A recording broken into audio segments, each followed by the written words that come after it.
অনেক দিন আগের কথা। বাগদাদের খলিফা তখন মুনতাসির বিল্লাহ। মুনতাসির বিল্লাহর শাসনামলে তার রাজ্যে বেশ ভালোই শান্তি বিরাজ করছিল, কোনো সমস্যা ছিল না। কিন্তু একটা সমস্যা হচ্ছে, হঠাৎ হঠাৎ করে এই বাগদাদের বিভিন্ন জায়গায় দস্যুদের আক্রমণ হতে লাগলো।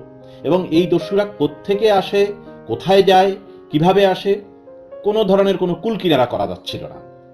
বাদশাহ তার লোকজনদেরকে ডেকে এনে, তার উজির ও ওমরা, তারপরে সেনাপতি সবাইকে ডেকে এনে বললেন যে এই ঘটনা কেন ঘটছে, এটার বৃত্তান্ত অবশ্যই তাদেরকে খুঁজে বের করতে হবে। কিছুদিন তারা এটার উপর বিভিন্ন রকম তথ্য সংগ্রহ করে রাজাকে জানালো যে বাদশাহ, আসলে এই ঘটনাগুলো ঘটাচ্ছে একটা সংঘবদ্ধ চক্র। এই চক্রে গুনে গুনে 10 জন লোক রয়েছে। এই 10 জন লোক এই কাজগুলো করে থাকে এবং এরা সবসময় ছদ্মবেশে ঘুরে বেড়ায়। ছদ্মবেশে ঘুরে বেড়ানোর কারণে এদেরকে ধরা যাচ্ছে না। হঠাৎ করে ছদ্মবেশে এসে এরা একটা অপরাধ সংগঠিত করে এরপরে আবার ছদ্মবেশে এরা মানুষের মধ্যে মিলিয়ে যায়। সেই জন্য এদেরকে কোনো রকমে খুঁজে বের করা যাচ্ছে না। বাদশাহ এটা শুনে বললেন যে এটা আমি কোনো ক্রমেই মানব না। তোমরা যেভাবেই হোক এদেরকে বন্দি করো, এবং শুধু বন্দি করবে না, এদেরকে আমার সামনে নিয়ে আসবে, আমি নিজে এদের বিচার করব। বাদশার নির্দেশ না মেনে পারে না। বাদশার লোকজন তখন সারা শহরে এবং বিভিন্ন জায়গায় নেমে পড়ল, যে করেই হোক এই 10 জন অপরাধীকে খুঁজে বের করতেই হবে। এইদিকে ওই বাগদাদ নগরীতে একজন ওই সময় নাপিত ছিল। ওই নাপিত বেটার একটা বদ স্বভাব ছিল যে সে সবসময় শুধু অতিরিক্ত কথা বলতো, মানে অতিরিক্ত মানে একবারে বাচাল যাকে বলা হয় আর কি। তো এই লোকটার কাছে যখন কেউ ওই চুল দাড়ি কামাতে আসতো, তখন সে চুল দাড়ি কামানোর চাইতে ওই যে বক বক বক বক বক বক করে তাদের কাছে নানান রকম কথা বলতো, যেটা সত্য কথা সেটাও বলতো। আবার ওই যে বলা আছে যে কহে বিস্তর কথা, সে কহে বিস্তর মিছা মিছা, সেরকম সে তাকে কিছু মিছা কথাও বলতে হতো, মানে অনেক কথা বলার জন্য তাকে বানিয়ে বানিয়ে অনেক কথা বলতে হতো। আর এই প্রচুর কথা বলা এবং কথা বানানোর জন্য সে মনোযোগ দিয়ে তার ওই যে চুল কাটা, দাড়ি কাটা, এই কাজগুলো করতে পারতো না, কাজ ভালো হতো না। এখন একদিকে কাজ ভালো হয় না, আরেকদিকে মানুষকে সে কথা বলতে বলতে বিরক্ত করে ছাড়ে। এই জন্য ধীরে মানে এই লোকটার কাছে একবার যে আসে চুল দাড়ি কামানোর জন্য, সে আর দ্বিতীয়বার আসে না। এবং ধীরে ধীরে এক সময় তার কাছে লোকজন আসা বন্ধ হয়ে গেল, তার ব্যবসা একেবারে লাটে উঠে গেল। এখন নাপিতের কাছে তো টাকা পয়সা নাই, সে চাল ডাল কিনতে পারে না। এদিকে তার বউ বাচ্চা সন্তান সন্ততি আছে, তাদের মুখে সে মানে খাবার তুলে দিতে পারছে না, মানে বাড়িতে একেবারে উপোস অবস্থা। এই রকম অবস্থায় একদিন নাপিতের বউ বিরক্ত হয়ে, অতিষ্ঠ হয়ে নাপিতকে ইচ্ছা মতো বকা দিল যে তোমার বাচালতার জন্য, তোমার এই বকবকানির জন্য আজকে আমাদের এই দুরবস্থা, আমরা এখন না খেয়ে মরতে বসেছি, এগুলোর জন্য তুমি দায়ী। বউয়ের বকুনি শুনে এই নাপিত বেটা মনে অনেক কষ্ট পেল। বেচারা একেবারে দু চোখে যেদিকে যায় চিন্তা করে বাড়ি থেকে বেরিয়ে গেল। এবং শুধু তাই না, সে মনে মনে প্রতিজ্ঞা করলো যে সে আর কখনো কোনো কথা বলবে না, পৃথিবী উল্টে গেলেও সে আর কোনো কথা বলবে না, কারণ তার এই কথার কারণে নাকি অনেক সমস্যা হয়েছে, সুতরাং সে আর কোনো কথা বলবে না। ওই বাড়ি থেকে যেদিকে দু চোখ যায় চিন্তা করে সে যখন বাড়ি থেকে বের হয়ে গেল, হাঁটতে হাঁটতে হাঁটতে হাঁটতে সে এক নদীর পাড়ে গেল। নদীর পাড়ে গিয়ে দেখলো যে সেইখানে একটা নৌকা বাঁধা রয়েছে। সেই নৌকায় লোকজনও আছে, নৌকাটা ছাড়ি ছাড়ি করছে। সে কাউকে কিছু না বলে সোজা গিয়ে সেই নৌকায় উঠল। নৌকার লোকজন তাকে জিজ্ঞেস করছিল যে কোথায় কি, কিন্তু সে তো প্রতিজ্ঞা করেছে সে কোনো কথা বলবে না, সে কারো কোনো কথার জবাব দিচ্ছে না। ওই নৌকার লোকজন জিজ্ঞেস করছে, সেও কথার জবাব দিচ্ছে না। এইরকম মধ্যে হঠাৎ করে রাজার লোকজন এসে ওই নৌকাটা ঘিরে ফেললো এবং নৌকার সব লোকজনদেরকে বন্দী করে ফেললো। আসলে ঘটনা হয়েছে, ওই যে 10 জন অপরাধী, ওই 10 জন অপরাধী ছিল এই নৌকার মধ্যে।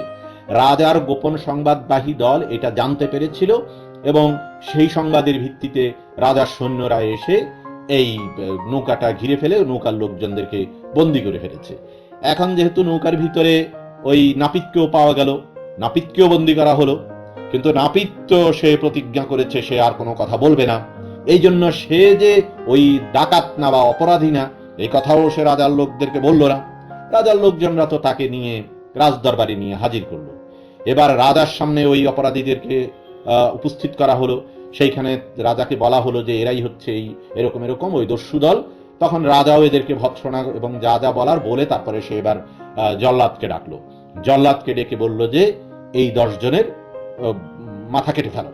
সৌভাগ্যবশত ওই নাপিত পড়ে গেল লাইনের শেষে, মানে যে পাশে জল্লাদ ছিল তার উল্টা পাশে একেবারে শেষ মাথায়। এইদিকে জল্লাদ এবার একে একে মাথা কাটতে লাগলো, কারণ রাজা তাকে নির্দেশ দিয়েছে 10 জনের মাথা কাটার জন্য। সে একটা একটা করে মাথা কেটে ফেলছে। 10টা মাথা কাটার পরে সে তো আর মাথা কাটছে না। রাজা তাকে বললেন যে কি ব্যাপার, তোমাকে বলেছি এদের মাথা কাটতে, আরেকজনের মাথা কাটছো না কেন? তখন জল্লাদ বলল যে হুজুর, আপনি তো 10 জনের মাথা কাটতে বলেছেন, আমি তো 10 জনের মাথা কেটেছি। রাজা বলল তাই নাকি? হ্যাঁ। রাজা গুনে দেখলেন, উজির ওমরাদেরকে বললেন যে গুনো তো। সবাই গুনে দেখলো, তো আসলেই তো 10টা মাথাই তো আছে, তাহলে 11 নম্বর মানুষটাকে। এবার রাজা তাকে ধমক দিয়ে বললেন, যাই তুমি কে? এখন রাজার ধমক, এবার তো আর কথা না বলে পারে না সেই নাপিত। তখন নাপিত বলল যে হুজুর, আমি আসলে ডাকাতও না, আমি অপরাধীও না, আমি একজন নিরীহ নাপিত। বললো যে তুমি এইখানে কিভাবে এসেছো? তখন সে পুরো বৃত্তান্তটা তার ওই যে বেশি বাচালতা এবং এইসবের কারণে সে যে বেরিয়ে এসেছে, ওই সবকিছুই মোটামুটি সে রাজাকে খুলে বলল। রাজা সবকিছু শুনে লোকজন দিয়ে খোঁজ খবর নিলেন এবং খোঁজ খবর নিয়ে দেখলেন যে আসলেই এই লোক যা বলেছে সেটা ঠিক। তারপরে রাজা তাকে একটু বকাঝকা দিয়ে শেষ পর্যন্ত মুক্তি দিয়ে দিলেন। তো এইভাবেই গল্পটা শেষ হয়। এখন এই গল্প থেকে আমরা কি শিখলাম? আমার কাছে যেটা মনে হয় যে ওই যে বলা হয় যে অতিরিক্ত সবকিছুই খারাপ, এই বিষয়টাই এখানে বোঝানো হয়েছে। মানে অতিরিক্ত যে কোনো জিনিসই মানুষের জন্য খারাপ, যে কারোর জন্যই খারাপ। ওই নাপিতের প্রথম সমস্যা ছিল সে অতিরিক্ত কথা বলতো, এটার জন্য তার ব্যবসায়, তার পেশায় সমস্যা হয়েছিল। আবার তার এই কারণে তার হচ্ছে সংসারেও সমস্যা হয়েছিল, সে সংসারে মানুষকে খাবার দাবার দিতে পারছিল না, সংসার চালাতে পারছিল না। আবার পরবর্তীতে যখন সে প্রতিজ্ঞা করলো যে সে আর কোনো কথা বলবে না, সেটাও একটা বাড়াবাড়ি, সেটাও একটা অতিরিক্ত ব্যাপার। কারণ প্রয়োজনের সময় তো তাকে কথাও বলতে হবে। সেটা যদি সে প্রথমেই বলতো, যে নৌকায় ওঠার সময় তাকে যে জিজ্ঞেস করা হচ্ছিল যে সে কোত্থেকে এসেছে, তাহলে হয়তো সে এই নৌকায় উঠতো না বা তারা উঠাতো না, তাই সে বেঁচে যেত। আবার যখন রাজার লোকজনরা তাকে বন্দি করছিল, তখনও যদি সে বলতো যে ভাইরে আমি তো এদের সাথে লোক না, তখনও হয়তো তার সে মুক্তি পেত। যা হোক, শেষ পর্যন্ত সৌভাগ্যবশত এই নাপিতের মাথাটা বেঁচে গিয়েছিল। তবে এই গল্পটার শিক্ষাটা আমাদের জন্য জরুরি। মানে অতিরিক্ত কথা বলাটা যেমন সমস্যা, আবার প্রয়োজনের সময় কথা না বলাটাও সমস্যা। সুতরাং অতিরিক্ত কথা বলা এবং অতিরিক্ত চুপ থাকা, এই দুইটার কোনোটাই আমাদের জন্য, জীবনের জন্য সঠিক নয়। এই শিক্ষাটা যেন আমরা আমাদের জীবনে গ্রহণ করি। তো দর্শক মণ্ডলী, আমাদের এই আরব্য রজনীর গল্পগুলো আমরা আলাদা আলাদা ভাবে আপনাদের জন্য এই সিরিজে উপস্থাপন করছি। আশা করছি আমাদের সবগুলো গল্প আপনারা শুনছেন, দেখছেন। আপনারা গল্পগুলো ভালো লাগলে আমাদের ভিডিওগুলোতে লাইক করতে পারেন। আপনারা চাইলে আমাদের ভিডিওগুলোর নিচে কমেন্ট করতে পারেন, যদি আপনাদের কোনো কমেন্ট, মন্তব্য, পরামর্শ থাকে। আপনারা এগুলো শেয়ার করে দিতে পারেন, যেন অন্যরাও এগুলো থেকে উপকৃত হতে পারে। আর আমাদের চ্যানেল সাবস্ক্রাইব করা না থাকলে আমাদের চ্যানেল সাবস্ক্রাইব করার জন্য আপনাদের প্রতি অনুরোধ রইল। ধন্যবাদ।